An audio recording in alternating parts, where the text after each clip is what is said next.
RSS को चिंता ये हो रही है, हिंदू कम हो रहे हैं देश में। आरएसएस खुद हिंदू है, हिंदुओं की इससे बड़ी सरकार जो सरकार उनकी है, सरकार बीजेपी की नहीं है, आरएसएस की सरकार है, और अभी भी उनको चिंता हो रही है।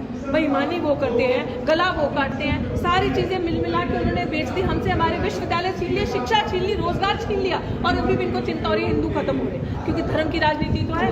अगर कोई संगठन मानवता की बात नहीं करता, मानवता के अधिकारों की, मनुष्य के अधिकारों की बात नहीं करता, इंसान को इंसान से लड़ाता है, नफरतों में बांटता है, धार्मिक विवाद करता है, कम्युनल राइट्स करता है, तो फिर किस चीज का वो संगठन हो?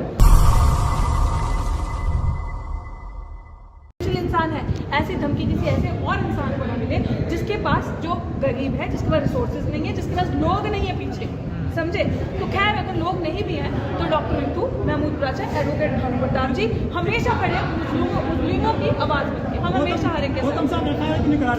अब वो जाने करा दी है, करा दिया तो एससी में एक्ट में करवाई है नहीं, उन्होंने एफआईआर करवाई है। एफआईआर का मतलब नहीं था, वो वकील उनको समझना चाहिए, एससी एक्ट के अंदर एफआईआर करवाई, बहुत बड़ा जुल्म है जो उन्होंने किया। तो ये तो गौतम जी आरएसएस को बड़ी चिंता, आरएसएस को बड़ी चिंता हो रही है कि हिंदू कम हो रहे हैं देश में। ओहो, आरएसएस को चिंता ये हो रही है, हिंदू कम हो रहे हैं देश में। आरएसएस खुद हिंदू है, हिंदुओं की इससे बड़ी सरकार जो सरकार उनकी है, सरकार बीजेपी की नहीं है, आरएसएस की सरकार है, और अभी भी उनको चिंता हो रही है।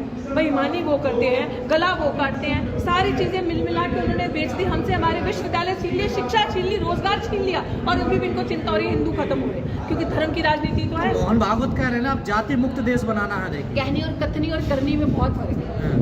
पहले खुद चल के देखे उस अमल, उनको बोलो उतरो, पहले जिस पोजीशन पे बैठे हो ना, उतरो वहां से, वो कुर्सी छोड़ो, खत्म करो आरएसएस को। आरएसएस सारी चीजों की जड़ है, आप आरएसएस को खत्म कर दीजिए। तो राष्ट्रवादी संगठन है, वो राष्ट्रवादी, तो क्या करे संगठन है? अगर कोई संगठन मानवता की बात नहीं करता, मानवता के अधिकारों की, मनुष्य के अधिकारों की बात नहीं करता, इंसान को इंसान से लड़ाता है, नफरतों में बांटता है, धार्मिक विवाद करता है, कम्युनल राइट्स करता है, तो फिर किस चीज का वो संगठन हो? तो ये मानवता की बात नहीं, जाति की खत्म करने की बात कर रहे हैं। मैंने बार बार बोला, कहनी और कथनी में बहुत फर्क है। जिस दिन वो करेंगे practically, I would literally like to believe कि उनको बोला अपनी कुर्सी छोड़े उस कुर्सी को, और किसी शोषित समाज के बंदे को अपनी कुर्सी दे दे, दलित शोषित समाज को, कि आज से आरएसएस का संगठन ये चलाएगा, और आज के बाद हमारे में धर्म विशेष की बात नहीं होगी, और वर्णाश्रम की बात नहीं की जाएगी, खत्म सारी जातियां, करो सब रोटी बेटी का संबंध शुरू करो, सारे आपस में, एक दूसरे के घर विवाह होगा, शादी होगी एक दूसरे के, और हम नहीं बोलेंगे इस देश को स्वतंत्र,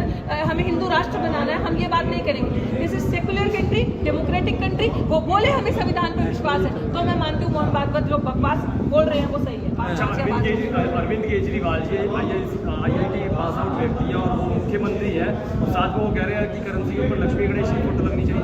चोर चोर मुसेरे भाई, वो है मोदी नंबर 2, और जितना एक होता है सामने से छुरा मारना।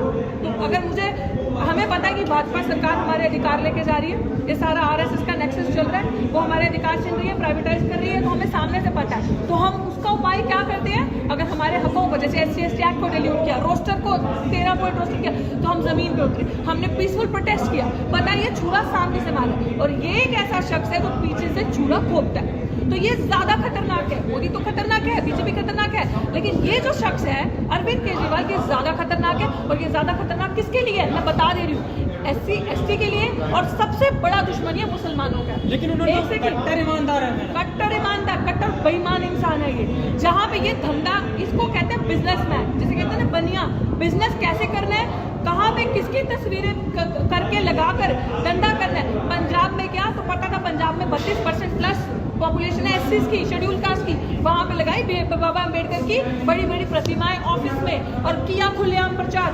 अब कहाँ है दिल्ली में आपको बाबा? वो तो कहते हैं ना मैं बनिया हूँ, घाटे का सौदा नहीं। राजेंद्र पाल के बाद में राजकुमार आनंद को मंत्री बना दिया है, और क्या चाहिए आपको? किस चीज, तुम क्या मतलब? आपने पहली बात है राजेंद्र पाल को उतारा है क्यों कुर्सी से? आप मेरे को सिंपल, मैं इस चीजों में नहीं जाना चाहती, मुझे सिंपली इस चीज का जवाब दो कि इससे अब गुजरात में वोट चाहिए हिंदुओं का, तो वहां पे राम बगल में छुरा, यहाँ पे पता था 33%